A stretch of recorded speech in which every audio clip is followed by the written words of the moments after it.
Happy National Signing Day. We've got Coach Brennan here in the studio with us to break down Arizona football's newest Wildcats. All right, Gronk, I got to start with the most important question of today. Did you and Chris decide on an official bet for this game?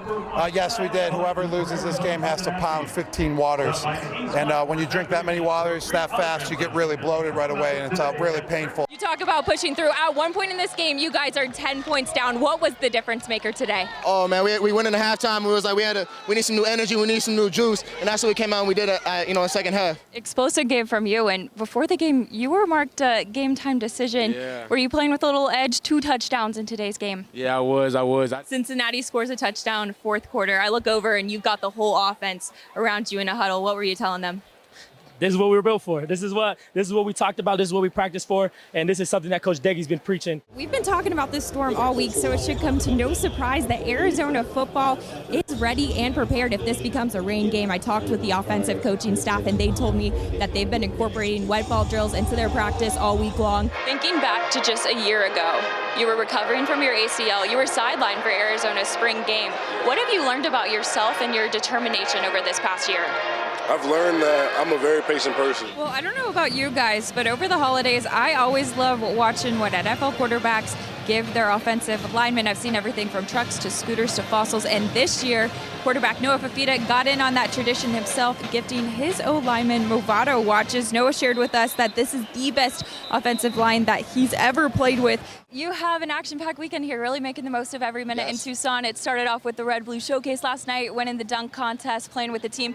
Whose idea was Rocky Gronkstone? I got to give all the credit to Coach Tommy Lloyd. This week you said headed into training camp, you feel like this program is firing on all cylinders right now. You're talking strength and conditioning, academics, community service. For you, what was the highlight of the offseason and the work that the guys are doing off the field? Your final home game here in Casino del Sol Stadium. You said this week the emotion probably wouldn't hit you until this game. Has it hit you yet? For sure. Yeah, seeing my family up there.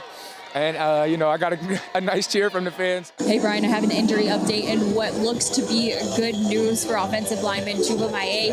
He went into the injury tent after being helped off the field and stayed under there for quite some time, but he reemerged, strapped his helmet on, did some stretches, and did a few blocking drills, too. He joins his team back on the sideline. Guys?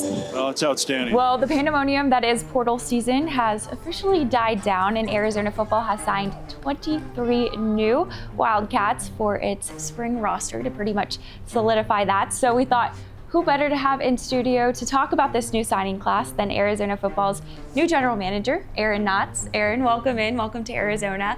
Would love to pick up with you from when you got here to Arizona. Late December, portal's about to open. What were your top priorities with your department in anticipation for the portal opening?